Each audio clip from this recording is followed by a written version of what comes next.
Hello, আসসালামু আলাইকুম। আশা করছি সবাই অনেক ভালো আছেন। আমিও ভালো আছি।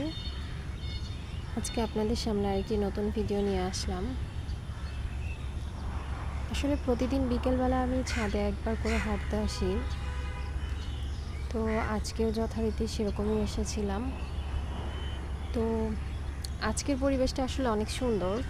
তো মনে হলো যে আমি একটু ভিডিও করে আপনাদের সঙ্গে শেয়ার করি।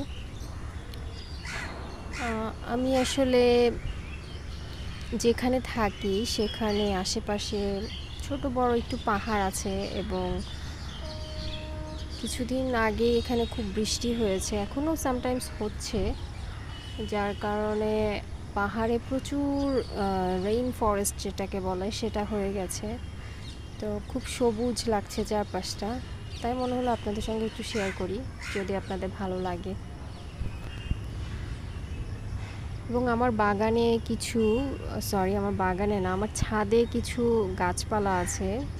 এখানে একটু দু একটা গাছ আমার আছে এবং বাকিগুলো আমাদের বাসার যে আন্টি আছেন, মানে বাড়িওয়ালা যিনি, ওই আন্টি আঙ্কেল ওনারা লাগিয়েছেন। যদিও তেমন বিশেষ কোনো গাছপালা নেই, অল্প কিছু গাছপালা আছে, যেমন পেয়ারা, তারপর পেঁপে গাছ, মরিচ গাছ, তারপর বরবটি চারা লাগিয়েছে মাত্র।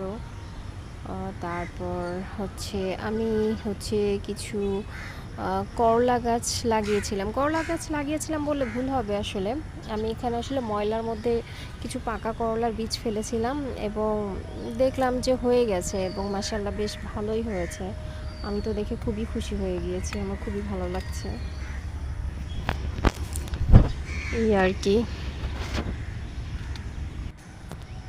তাহলে চলুন আজকে আমরা প্রকৃতি দেখি একসঙ্গে। আসলে বাংলাদেশে এখন এত বেশি গরম পড়ে যে মানুষের জীবন আসলে খুবই কি বলবো, অস্থির হয়ে উঠেছে। বাট আজকের ওয়েদারটা খুবই সুন্দর, একটু মেঘলা মেঘলা এবং সাথে সেই সঙ্গে একটু ঠান্ডা ঠান্ডা বাতাস। আমার বেশ ভালোই লাগছে, মনটা বেশ ফুরফুরে লাগছে। তো মনে হলো আপনাদের সঙ্গে একটা ভিডিও শেয়ার করা যাক প্রকৃতির। যদি আপনাদের ভালো লাগে তাহলে দেখবেন আর কি আমার ভিডিওটা। এখন আমার সেই বিখ্যাত করলা গাছটা দেখতে পাবেন, যেটা আপনি হয়ে গেছে। আসলে আল্লাহ যদি চায় তাহলে যে কোনোভাবেই যে কোনো কিছু যে কোনো মুহূর্তেই হতে পারে, এটা হচ্ছে তার জলজান্ত প্রমাণ। যদিও করলা গাছ খুব ইজিলি হয়, তবুও আমার কাছে জিনিসটা খুব ভালো লেগেছে আর কি, যে গাছটা হয়েছে এবং বেশ হেলদি। দেখেন আপনারা,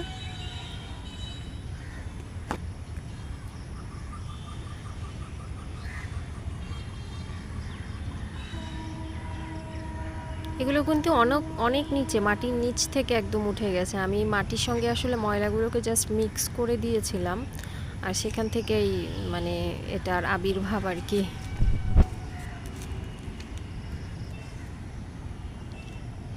এখানে কিছু ঘাস ফুলও আছে, কলি হয়েছে, হয়তো ফুল ফুটবে খুব শীঘ্রই।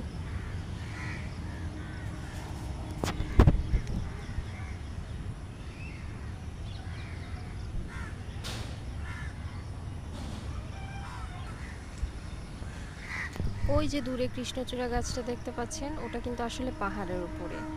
আমার বাসার ঠিক পেছনেই আর কি একটা মোটামুটি বড়ও না ছোটও না, বেশ বড়ই বলা চলে, যে একটা পাহাড় আছে। ওখানে বেশ গাছপালা আছে, ওর উপর একটা কৃষ্ণচূড়া গাছ আছে, এরকম আরও বেশ কিছু গাছপালা আছে। তো বৃষ্টি হয়েছে তো এই জন্য কৃষ্ণচূড়া ফুলগুলো ফুটে গেছে, যদিও এখান থেকে বেশ খানিকটা দূরে। বাট আমার বেশ ভালো লাগছে। আমি প্রতিদিন বিকালে আসি এবং একবার করে সেটা খুব মন দিয়ে মনোযোগ দিয়ে দেখি, কারণ ছোটোবেলায় কৃষ্ণচূড়া ফুল আমার খুব পছন্দের ছিল। আমি সেগুলো কুড়াতাম এবং সেগুলো দিয়ে মালা বানাতাম, মাথায় দেয় সেরকম ফুলগুলো বানিয়ে মাথায় দিতাম, কানে দিতাম, পায়ে দিতাম, হাতে দিতাম, অনেক রকমভাবে সাজতাম কৃষ্ণচূড়া ফুল দিয়ে। তো এটা আমার খুবই প্রিয় একটা ফুল বলা চলে। আজকাল অবশ্য যদিও কৃষ্ণচূড়া গাছটা খুবই কম দেখা যায় এবং ফুলও খুব কম ফোটে, আমার মনে হয় সেটার কারণ আমাদের বাংলাদেশে যে আবহাওয়াটা যেরকম হয়ে গেছে এখন, সেটার কারণেই হতে পারে সম্ভবত। প্রচণ্ড গরম, বৃষ্টি খুবই কম হচ্ছে, যার কারণে মানে এই গাছপালাগুলো এখন ফুল তেমন দিচ্ছে না। এটা কিন্তু একটা পাহাড়, পুরোটাই একটা পাহাড়। ওই যে দূরে বাচ্চারা, পাহাড়ের একদম এই পাহাড়টা ঠিক উপরে একটা ডাক বাংলো আছে। তো ওখানে দেখা যায় মাঝে মাঝে বাচ্চারা প্রতিদিনও উঠে খেলাধুলা করে আবার নেমে যায়। একদম ভেতরে যাওয়া যায় না, বাট ওখানে একটা স্টিল একটা সিঁড়ি আছে, সিঁড়ি দিয়ে বেয়ে বেয়ে অনেকটা উপরে ওঠা যায় গেট পর্যন্ত। তো ঠিক আছে, আপনারা আজকে ভালো থাকবেন। আল্লাহ হাফিজ, আসসালামু আলাইকুম।